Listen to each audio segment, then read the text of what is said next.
श्री सच्चिदानंद सद्गुरु साईनाथ महाराज की जय। श्री सच्चिदानंद सद्गुरु श्री स्वामी समर्थ महाराज की जय। गुरुदेव दत्त। सद्गुरु श्री సాయినాథ్ యొక్క సాన్నిధ్యంలో ఆచార్య ఏకలా భరద్వాజ మాస్టర్ గారి యొక్క ఆశీస్సులతో ఈరోజు దావాదిగుండి గ్రామంలో శ్రీ స్వామి సమర్థ అక్కలకోట మహారాజు యొక్క చరిత్ర. స్వామి సమర్థ 4వ అవతారం దత్తాత్రేయుడు అంటే మొట్టమొదటి మీకు పరిచయం చేస్తున్నాను. దత్తాత్రేయుడు శ్రీపాదవల్లభుడిగా పిఠాపురంలో జన్మించారు. ఆ తర్వాత కరంజాన గ్రామంలో శ్రీ నృసింహసరస్వతిగా అవతరించారు. 3వ అవతారం మాణిక్యనగర్లో మాణిక్య ప్రభు, 4వ అవతారం శ్రీ స్వామి సమర్థ, 5వ అవతారం శ్రీ సాయినాథ్. ఈ దత్త పరంపరలో అందరిది ఒకే సాంప్రదాయం, రూపాలు వేరు అయినప్పటికీ సాంప్రదాయం మాత్రం ఒకటే. కానీ ఈ స్వామి సమర్థులు మాత్రం ఈయన యొక్క చర్యలు వేరుగా కనపడుతుంది. అంటే శ్రీపాదవల్లభుడు నృసింహ సరస్వతి మడి ఆచారము కట్టుబాటుతో ఉంటే ఈయన వాటికి అతీతంగా ఉన్నారు. అంటే ఒక అవధూత లక్షణాలతో కలిగి ఉన్నారు. రూపము చర్య వేరైనప్పటికీ సిద్ధాంతం మాత్రం ఒకటే, సాంప్రదాయం మాత్రం ఒకటే. ఆ అవతారంలో ఎటువంటి అందరికి అనుభవించారో ఈ అవతారంలో కూడా అటువంటి అనుభవాలే ఇచ్చారు. తేడా మాత్రం కనబడదు. ఇక్కడ అనుభవం అంటే ఒక లీలని కాకుండా వాళ్ళు చెప్పిన మహావాక్యం కావచ్చు, ఇది ఉపదేశం కావచ్చు, అవన్నీ కూడా ఒకే విధంగా ఉంటుంది. అందుకే అసలు సద్గురువు అనే లక్షణాలు 3 ఉంటాయి. సర్వజ్ఞత్వం ఉండాలి, సర్వవ్యాపకత్వం ఉండాలి, సర్వసమర్థత్వం ఉండాలి. ఈ 3 ఉన్నవాడే సద్గురువు. ఈ 3లో ఒకటి లేకపోయినా సద్గురువు మాత్రం కాదు. ఎందుకని 3 లక్షణాలు చెప్తున్నానంటే గురువు అనే పదానికి నానాటికి దానికున్న విలువను గుర్తించలేకపోతున్నాం. గురువు అనే పదం ప్రతి ఒక్కరిని గురువు అనే పలకడం అలవాటైపోయింది. ఇంతకుముందు పాత సినిమాల్లో కూడా గురువు గురు అని పిలిచేవారు. జగజ్జట్టిలు జగజ్జంతుల సినిమాలు కూడా అట్లా ఆ గురువు అనే పదానికి అర్థం లేకపోయింది. ప్రతి ఒక్కడు గురువే. అందుకే ఆ గురువు అనే పదం వల్ల ఏమవుతుందంటే అసలైన గురుతత్వాన్ని తెలుసుకోలేకపోతున్నాం. అందుకని ఎవరైనా గురువు అన్నారు అనుకోండి, ఈ 3 లక్షణాలు ఉందా అని మనం గుర్తించాలంటే, లేదా అందరిలో భగవంతుడు ఉన్నాడు నమస్కారం పెట్టి తప్పుకోవడమే. వాళ్ళని విమర్శించకూడదు, వారికి పట్ల నిరాధారణ కలిగి ఉండకూడదు. ఈ 2 ఉండకూడదు. ఒక వ్యక్తి పట్ల మీకు శత్రువే, శత్రువైనప్పటికీ కూడా శత్రువు అయితే మన ఇంటికి వెళ్ళవలే, కానీ ఆ శత్రువు పట్ల ద్వేషం మాత్రం ఉంచుకోకూడదు. అర్థమైన భావిస్తున్నాను. ద్వేషం వల్ల ఏమవుతుందంటే జన్మ పరంపరకి అవుతాం. ఎందుకు ద్వేషం? నీకు అతనే పట్టలేదు, దూరంగా ఉండు, ఇబ్బంది లేదు. ఏదో మాట్లాడమని పలకమని మాట్లాడి పలికే వాళ్ళు వేరే వాళ్ళు ఉంటారు. మహాత్ములు బలంగా మనకి లోపల ఉంటుంది కొద్దిగా, అది తప్పదు. ఎందుకంటే కనీసం వీటి వల్ల వాళ్ళకి దూరంగా ఉన్నప్పటికీ కూడా వారి పట్ల మన మనసులో ద్వేషభావం మాత్రం ఉండకూడదు. ఇంకా వాడు మంచి కుదర్చుకుంటే భగవంతుడా వాడి బుద్ధి మార్చు. ఇది మనం అలవర్చుకోవాల్సిన ఈ సత్సంగ రూపంలో. ఇలా ఆలోచించుకుంటే ఏమవుతుందంటే భగవంతుడికి మనం ప్రీతిపాత్రలు అవుతాం.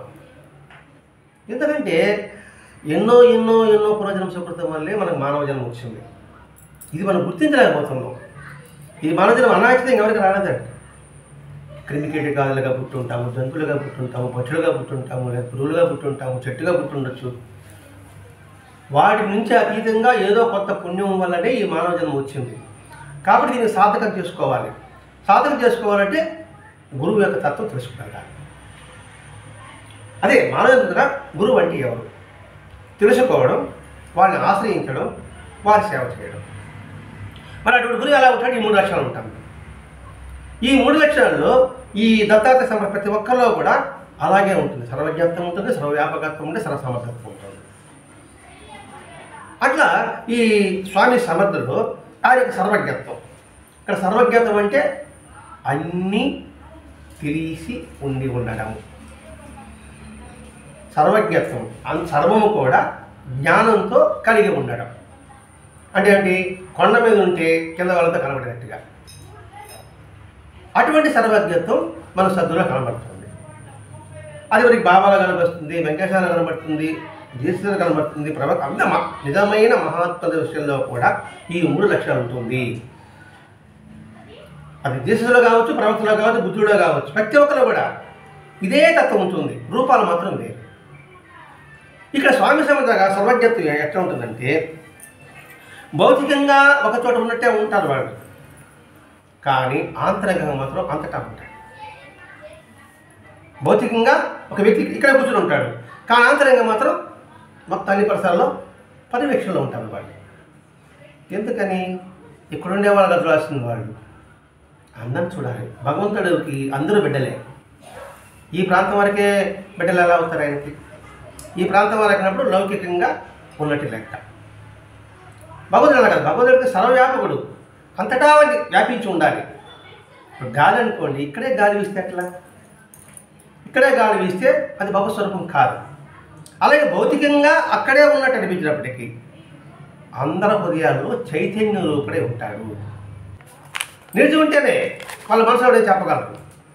అలాగే వారు దైహిక ఆంతరంగిక అనుభూతులన్నింటినీ కూడా సాక్షిభూతులు గమనిస్తూ ఉంటారు. మన కంటికి కనబడరు, కానీ సాక్షిగా చూస్తూ ఉంటాడు. అది కానీ గుర్తుపెట్టుకుంటే మన మాట, మన చూపు, మన యొక్క నడత సవ్యంగా ఉంటుంది. అది గుర్తించలేకపోతాము. అది గుర్తించడానికే షిరిడి సాయినాథుడు అందరి రూపంలో నేనే ఉన్నానురా అని ఎంత చెప్పినప్పటికీ, ఎన్ని పారాయణ చేసినప్పటికీ కూడా ఆ బాబాను ఎందుకు నిలుపులేకపోతున్నావు అంటే సరైన ఏకాగ్రత లేకపోవడం వల్లే. కాసేపు ఉంటుంది, కాసేపు పక్కకు వచ్చేస్తుంది, జారుడు బండలాగా. ఆ జారుడు బండి స్థిరత్వం రావాలి.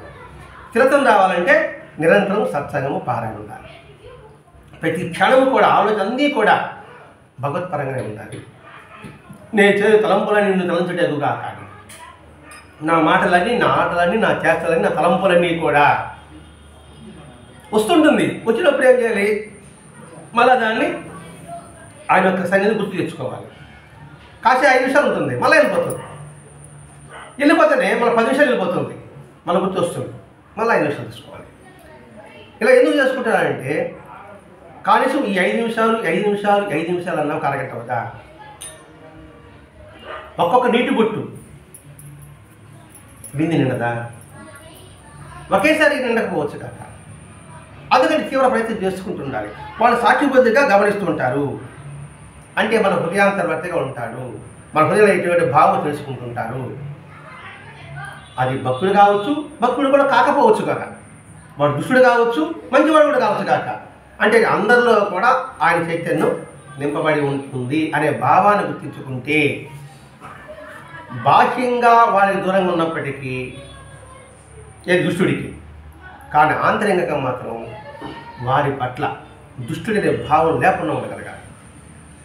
ఎందుకంటే వాడి రూపంలో భగవంతుడు ఉంటాడు కదా. వాడి రూపంలో భగవంతుడు ఉంటాడనే భావన మన స్థితికి రావాలంటే అనేక జన్మల సాధన కావాలి.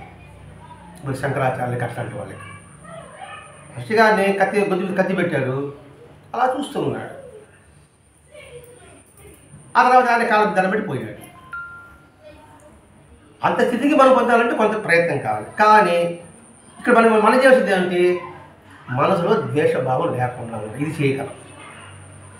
దీని ప్రత్యేకంగా సాధన అంతా ఏమవుతుంది లేదు. నిరంతరము ఎదుటి వారి పట్ల, శత్రువు పట్ల ద్వేషభావం లేకుండా ఉండడం. ఎందుకంటే ఆ ద్వేషభావమే కప్పపాము బాబా చెప్పాడు, మేకలు చెప్పాడు. ఎందుకు జన్మాంతర జ్ఞానం? సాయిలం చదువుతున్నాను, అందులో జన్మాంతర జ్ఞానం అది నిరంతరం గుర్తు చేసుకోవాలి. అలా గురించినప్పుడు మనసు నిలకడగా ఉంటుంది. ఇక్కడ జోషి అనే వ్యక్తి స్వామి దర్శించాలని మొదలాట తపన. కానీ కొంత దూరం, ఇప్పుడు వేరే ఊళ్ళో ఉన్నాను అనుకోండి, చూడడానికి తపన పడుతున్నాడు. ఎప్పుడైతే మనిషి తపన పడేదారో మరి హృదయాంతవర్తి కదా, ఆ తపన నిజాయితీ ఉండాలి. నామకే వాస్తవం ఉండకూడదు. చూడాలి చూడాలి అని పెదాలు పలుకోకూడదు. చూడాలి చూడాలని స్పందించాలి. ఇక్కడ స్పందించినప్పుడు వెంటనే వాళ్ళు తెలుస్తుంది. వెంటనే ఆ రోజు రాత్రి కలవగలమంటాడు. ఎవరు? స్వామి సమర్థ. అక్కడ వస్తాను కలబడేపటికి ఒక ఊపు వచ్చింది. కనబడాడు కదా, ఇంకా చూడండి మన పెద్ద అని పిలుస్తున్నాడు కదా అని అనుకొని ఇంట్లో భార్య చెప్పి నేను దర్శనానికి పోతున్నా, ఆయన దర్శనం అయ్యేంత వరకు నేను పచ్చి గంగ ఉంటాను అందుకని ఇంట్లో ఆ ఇల్లాలని చెప్పేసి ఈయన బయలుదేరాడు. అప్పుడు మే నెల అంటే అంత తీవ్రంగా ఉంటుంది. మార్చిలో ఎప్పుడైనా ఉంటుంది, మే నెల ఇంకా తీవ్రంగా ఉంటుంది. అప్పుడంతా కాలినడికే కదా, ఇక రోడ్లు ఉంటుందా, చెట్టు పుట్ట గుట్ట దోసుకుంటూ పోవాలి. ఇతడి భక్తి పరిశుద్ధానికి ఏం కాబోడు. కొండ మీద పోయినాడు. ఇక కొండ మీద కూర్చున్నాడు. ఒక పెద్ద కొండ ఉంటే ఇది ఎత్తుకుంటూ వస్తున్నాడు. స్వామి అక్కడే ఎత్తుకుంటూ వస్తున్నాడు. మధ్యాహ్నం దప్పిక ఎలా ఉంటుంది, 4 తడి ఆరిపోతూ ఉంది, సోసటి పడిపోతూ ఉన్నాడు. అయినా సరే ఆయన దర్శనం అయ్యేంత వరకు నేను పచ్చికంగా ఉంటాను అంటే ఎంతగా తీవ్రం చూడండి. అని బయలుదేరుతుంటే అక్కడ స్వామి అంటున్నాడు, వాడికి పిచ్చోడు రోడ్డు ఒకడు వస్తున్నాడు, వాడు నేను దర్శనం ఇచ్చా కానీ మళ్ళీ వాడు ఎందుకు వస్తున్నాడు అంటే ఏంటి? ఆ దర్శనం కాకతాళీయం కాబోలు. మనం అదే అనుకుంటాం. మహాత్ములు ఎప్పుడు కూడా కాకతాళీయంగా దర్శనం రారండి. వాళ్ళ అనుగ్రహం కానీ రాదు. తలుచుకు పడుకుంటాను నేను వచ్చి చూస్తే ఎదురులే. వాళ్ళ అనుగ్రహం ఉంటే తలుచుకోకపోయినా వస్తాను. అలా అన్నయ్య ఇక్కడ దాని దర్శనంకి వస్తున్నాడు. వాడు ఎందుకు ఇంత దూరం రావడం? వాడు నేను దర్శనం ఇచ్చాను కదా అంటే బాహ్యంగా వచ్చి పక్కన కూర్చుంటేనేనా అని చెప్పడం మా ఉద్దేశం. అది అర్థమైన భావిస్తాను. ఆ మాట అంటున్నాడు. ఎందుకు రావడం వాడు అంటే ఇతడే చేస్తాడు తపన. స్వామి సమర్థ అనుకుంటూ ఉన్నాడు. ఇక్కడ ఈ పవర్ పెరిగే కొద్ది అక్కడ వేడి పెరుగుతూ ఉంది. మన సినిమా చూస్తాం, తపస్సు చేస్తామంటే అగ్ని వచ్చి ఆ బ్రహ్మను తాగినట్టుగా రుచులు తాగినట్టుగా అనిపిస్తుంది కదా. అంటే భావం అది. అంటే వాళ్ళ యొక్క తీవ్ర ప్రకంపన అనేది వాళ్ళు తగులుతుంది. సైన్స్ కూడా అంతే. మనలో వచ్చే ప్రకంపనలు ప్రతి ఒక్కరికి తగులుతుంది, మనం గుర్తించం. అది తీవ్రత అయినప్పటికీ అంటే వాళ్ళు తాగుతుంది. కాబట్టి వాడు టెస్ట్ చేసి చూడండి. ఇది పోతా ఉంటే వాడు తిరిగి చూడాలనుకోండి, చక్కగా తిరిగి చూస్తాడు. ఎవరైనా సరే అంటే వాళ్ళు చేసే సాధనలు బట్టి ఉంటుంది. ఏదో ఒక సినిమాలో హీరో హీరోయిన్ అనుకుంటారు కదా, చూస్తాడంటే తిరిగి చూసిపోతుంది. సినిమా చూసాం కదా అని అంటే చెబితే అర్థమవుతుంది. ఎందుకంటే వైబ్రేషన్స్ చెవి అలాగే తీవ్రంగా ధ్యానం తప్ప చేస్తే ఆ వైబ్రేషన్స్ అవతల దేవతలు తగులుతుంది. అంతగా ప్రత్యక్షమవుతారు వాళ్ళు. అట్లే అడిగేప్పటికీ వెంటనే కాకతాళీయంగా స్వామి స్వప్నంలో కనిపించడమే కాకుండా ఇప్పుడు సామెత్రుడు నేను కళ్ళ కలవడంటే అది కాకతాళీయమా ఆయన బుద్ధిపూర్వకంగా వచ్చాడా ఆయన తెలుసుకోలేక కాదు అనుకుంటున్నాడు. బుద్ధిపూర్వకంగా దర్శనమిచ్చినట్లు ఇప్పుడు ఆయన మాటలు స్పష్టమవుతుందా లేదా? నేను అతను కళ్ళకి వెళ్ళానురా అంటే మళ్ళీ వస్తా ఉన్నాడు రా అని అక్కడ చెప్పాడంటే స్వామి బుద్ధిపూర్వకంగా కళ్ళలో వచ్చాడా కాగితంగా వచ్చాడా అని అక్కడ వాడు చెప్తున్నాడు. ఇక్కడ కొద్దిసేపట్లో జోషి వచ్చాడు. వస్తే అందులో వస్తున్నాడు వాడి అంటున్నాడు. వాడి వస్తే వాడి గురించి చెప్తా అంటున్నాడు. వచ్చాడు, నమస్కారం పెట్టాడు. అయినా మొన్న రాత్రి దర్శనం ఇచ్చాను కదా, మొన్న రాత్రి అంటే ఏంటి? నిన్న కాదు, మొన్న, ఈరోజు అంటే ఎన్ని రోజులు నడిచి ఉంటాడు? ఇంచుమించు 2.5 రోజులు నడిచి ఉంటాడు. మొన్న రాత్రి నీకు దర్శనం ఇచ్చారు కదా, మళ్ళీ ఎందుకు వచ్చారు అన్నాడు. అది కూడా అన్నపానీయం అని వచ్చినవే, మీ ఇల్లాలు కూడా పూజా గృహంలో ఆమె కూడా పస్తులు ఉన్నాయన్నాడు. చూడు భార్యాభర్తల పని ఎలా ఉంటుంది చూడండి. నిజమైన ఆలుమగల సంబంధం అంటే ఇదే. ఆడామగ కలయికి ఆలుమగలు. ఒకడు పస్తుంటే ఒకటి అన్నం సహించదు, ఒకరి కష్టం వస్తే వీళ్ళు కళ్ళను పెడతారు. అది నిజమైన దాంపత్యం. దాన్ని అర్ధాంగి అంటారండి. అంత పవిత్రత ఉంది. దాంపత్య జీవితం ఆశ్రమించే చులకన మాత్రం కాదండి. అది అనురాగ బంధం, మానసిక బంధం.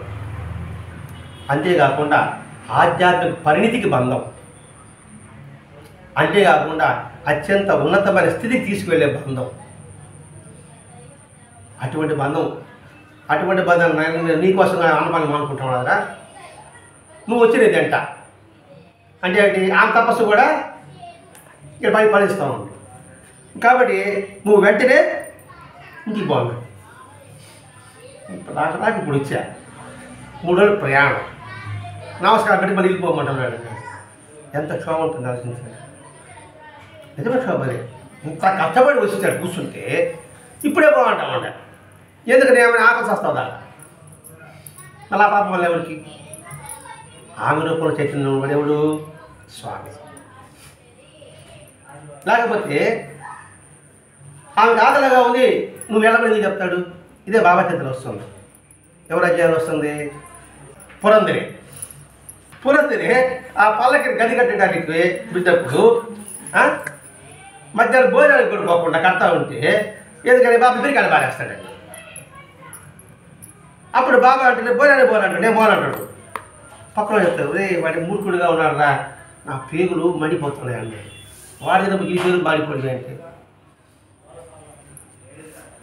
నేను చెప్పిన వినడా వాడు అంటున్నాడు. మళ్ళీ అది విని పురందరి కళ్ళని పెట్టుకోలే. నేను అన్నం తినకపోతే ఆయన కడుపు మాడబడి అని భోరు ఏడుస్తాను. అది మనం చదవడం కాదండి, ఆ సన్నివేశం ఉండాలి. అది ఆత్మబంధం. సాక్షిభూతిగా భగవంతుడు లాంటిది కారణం. అట్లాగే ఆ అన్నం తినకపోతే వీరికి స్వామికి బాధగా ఉండే. వెంటనే లోపల బాధపడుతూ సరే ఇంక చెప్పాడు అని సరే నీకు పాద పూజ చేసుకుంటానని చెప్పేసి చేసుకుని బయలుదేరుతానంటే ఒక్క క్షణం ఆగు అని అక్కడ పాదుకులు ఉంటే అది ఇచ్చి దీన్ని పూజకు తీసుకోమన్నాడు. అంటే నాటి కోసం రావాల్సిన అవసరం లే. ఈ పాదాలే నా యొక్క స్వరూపం. అంటే ఏంటి? నిరంతరము ఎందుకు పాదుకలు ఇస్తారు? మనం నిలబడడానికి ఆధారం ఏంటి? పాదాలే. అది శ్రేష్టమైనది. అందుకనే పాదాలకే మనకి నమస్కారం పెట్టమంటారు పెద్దోళ్ళు కూడా. ఇప్పుడు సటకోపం మీద పెట్టద్దు, దాని మీద ఉంటుంది పాదాలే. అవి పాదుకలే. అంటే ఆ పాదుకల స్పర్శ మనం పునీతం చేస్తుంది. అట్లాగే ఈ పాదుకలు తీసుకెళ్ళమన్నాడు. తీసుకెళ్ళిన తర్వాత ఇది నిత్య పూజకు ఉపయోగించుకో అంటూ మళ్ళీ ఇంకో రాతి పాదుకలు కూడా ఇచ్చాడట. ఇది ముందు నీ సమాధి మీద ఉంచబడుతుంది.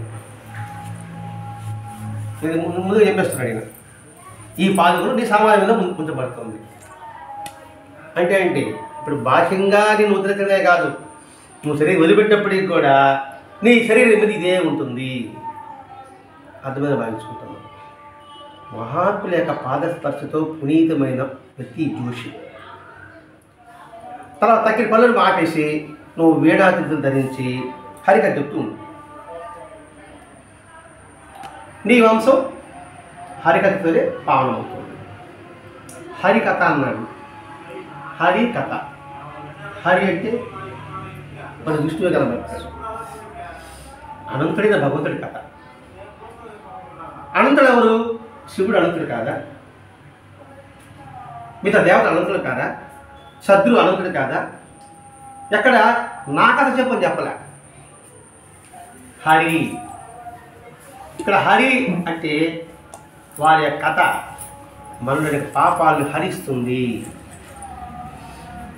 హరికథ చెప్పాలనుకోండి, ఆ హరికథ వింటే మన భావాలు ఎలా ఉంటుంది? చెడు భావాలు హరిస్తుంది, మంచి భావాలు ఉద్భవిస్తుంది. అంటే సాధనలో ఒక భాగం. మనకి భాషగా చెప్పాడు, సత్సంగం అని చెప్పాడు. అప్పుడు హరికథ అన్నారు, ఇప్పుడు సత్సంగం అంటున్నాడు. దీనివల్ల మనిషి ఉద్ధరింపబడ. ఒక్కసారిగా ఎవరు ఉద్ధరింపడం? ఈ సత్సంగం వల్ల ఎంతమందిలో మారాల ఆలోచన వచ్చి ఉంటుంది. మారినోళ్ళు ఉంటారు, మారుతున్నోళ్ళు ఉంటారు, మన జారిపోతున్నోళ్ళు ఉంటారు. కానీ మారాలని మాత్రం ఒకటి ఉంటుంది. మరి అది కూడా లేని పరిస్థితి. అది కూడా లేని ఉండాలి. వాళ్ళతో పోల్చుకుంటే మనం మేలు కదా. మారాలి. కాబట్టి ఈ హరికథని మీ దగ్గర పడండి, హరికథని నువ్వు చెప్పుకుంటుండు, నీ వంశంలో అలాగే శాశ్వతంగా ఉండిపోతుంది. ఇంకా అంతకంటే అప్పుడు ఇంకేం కావాలి? ఇంకా ఇంటికి వచ్చాడు. ఇంటికి కూర్చుంటే పటాన్ని కూర్చొని ఆమె దీక్షలో ఉండే అన్నపారిగా ముట్టకుండా. వచ్చిన తర్వాత ఇది చూస్తూ ఉంది. ఇంకా వచ్చాడు కాబట్టి ఇంకా మామూలుగా అయిపోయి స్వామి ఆజ్ఞ ప్రకారం హరికథ చెప్పడం ప్రారంభించాడు.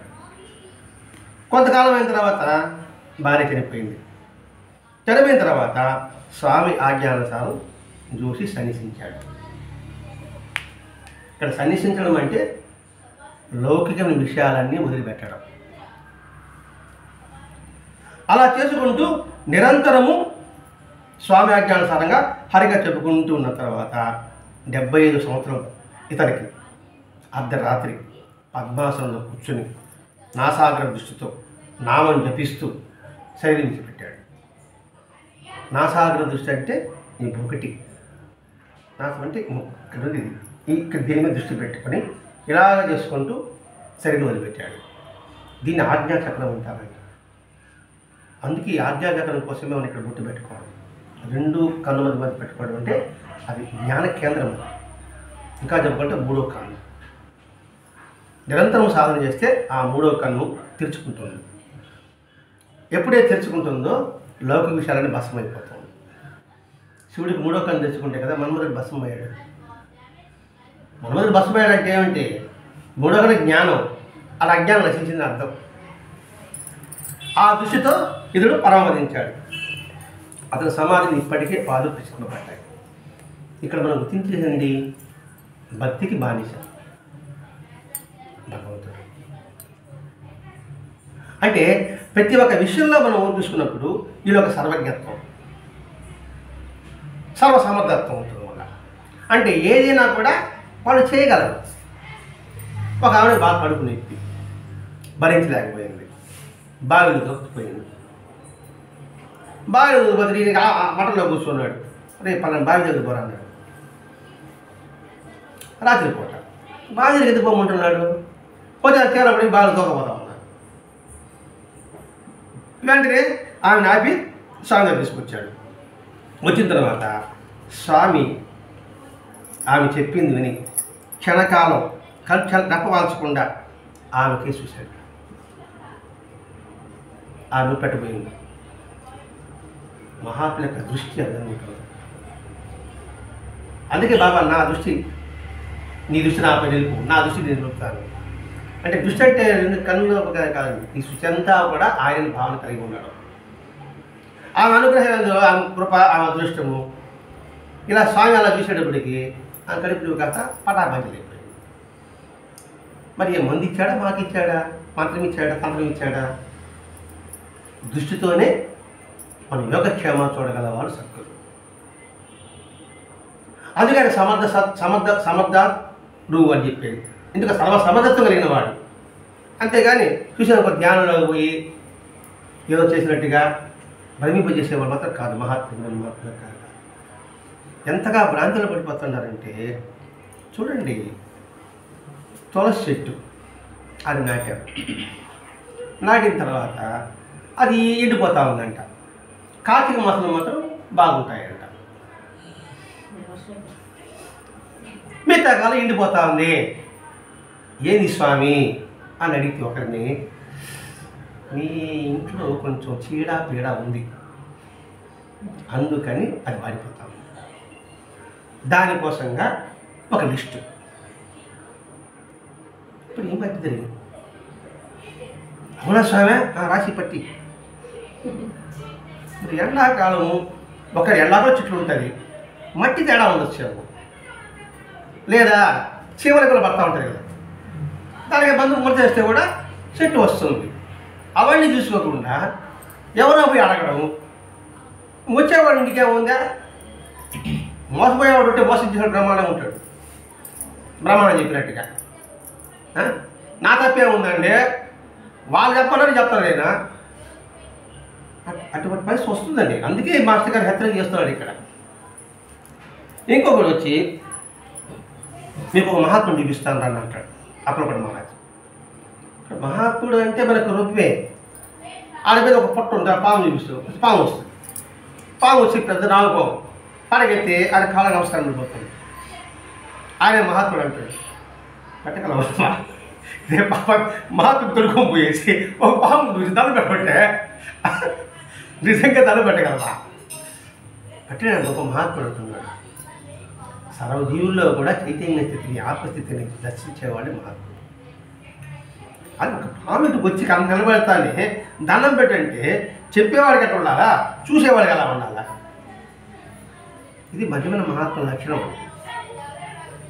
ఈ పాము అనేది ప్రతి ఒక్కటి కూడా అక్కలకోటలో ఒక కోతి, అది పిచ్చి కోతి. ఆ పిచ్చి కోతి కనపడడంతా పొరపడే, అది దొరకకపోయా. వెంటనే రాజుగారు చేశారు, దాన్ని పట్టుకొని వచ్చేసి అడవి వచ్చి కాల్చాడు అన్నాడు. జట్టం వాళ్ళేసి ఆ కోతిని పట్టారు. పట్టిన తర్వాత తీసుకోబోతామంటే స్వామికి ఎదురుపడ్డాడు.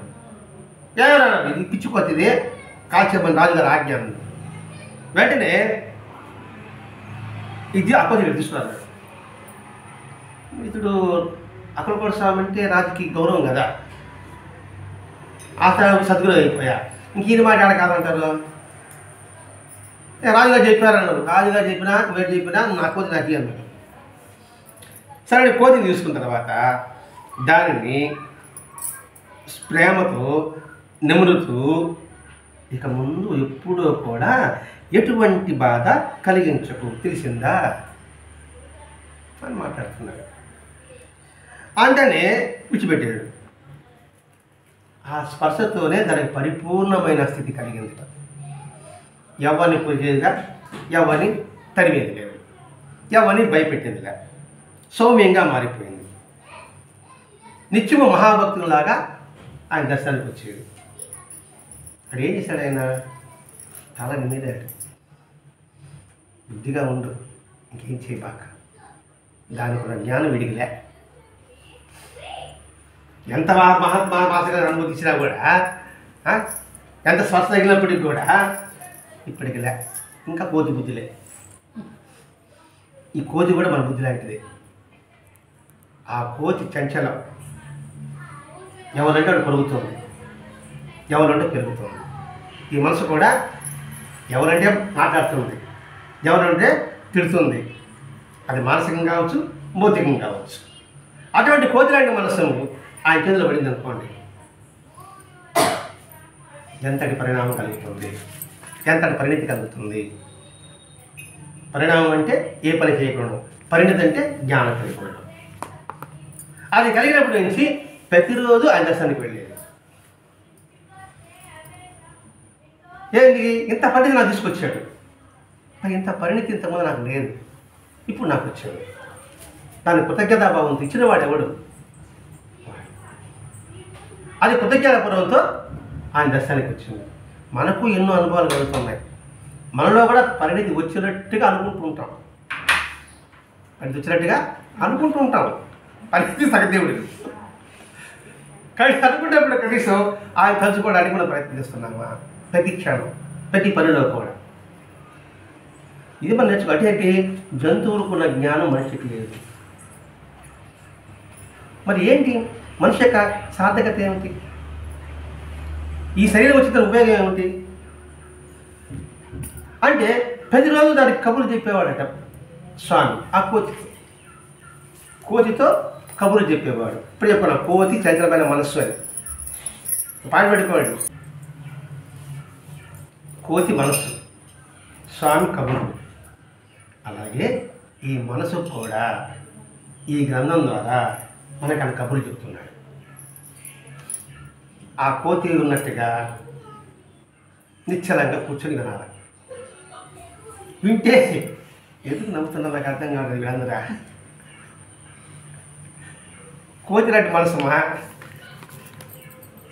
అంటే నిరంతరము సద్గోష్ చేసుకుంటుంటే ఈ కోతి కూడా నిశ్చలంగా ఉంటుంది.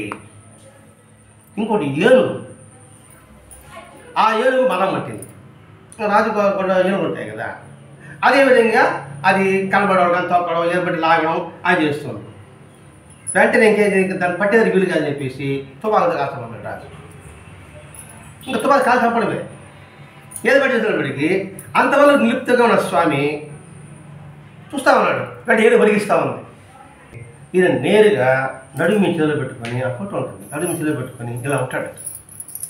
బాగా పొడవు చేస్తుంది, పెద్ద బొజ్జ.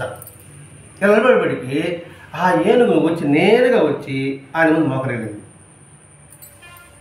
ఇక్కడ మాస్టర్ రాస్తాడు, మనుషులకు లేని వివేకం, మనుషులకు లేని వివేకం, మహాత్ముని గుర్తించే శక్తి జంతువులకి ఉండవచ్చు అన్నమాట. అంటే మనం ఎంతగా ఉన్నామో జంతువుల కంటే కూడా హీనంగా ఉన్నామే. మనం ఆలోచన మనకి అనుభవించినప్పటికీ కూడా నిజంగా మనకన్నా కూడా పక్షులకి జంతువులకి సృష్టిలో ఏం జరుగుతుందో ముందుగా తెలుస్తుంది. మీరు విన్నారు లేదు సైన్స్ ప్రకారంగా కూడా. లేకపోతే ఒక సినిమాకి పోవాలి. సముద్రంలో వచ్చినప్పుడు తుఫాను వస్తూ ఉంటుంటే దేవీపుత్రుడు అనుకుంటున్నాను. పక్షులన్నీ వచ్చినప్పుడు సుడిగండ వస్తాను చూస్తారా, లోపల ద్వారకల్లాగా ఉంటుంది. అంటే వాటికి తెలుస్తుంది. అలాగే ఈ ఏనుగు మదం బట్టి విహరించినప్పుడు ఈ స్వామి నిటారుగా నిలబడి ఉన్నప్పుడు అది మోకరిగింది, నమస్కారం పెట్టింది. నమస్కారం పెట్టినప్పటికీ ఏముంది, సాధన జరిగిపోయింది. ఈ సంఘటన భరద్వాజ మాస్టర్ జరిగింది.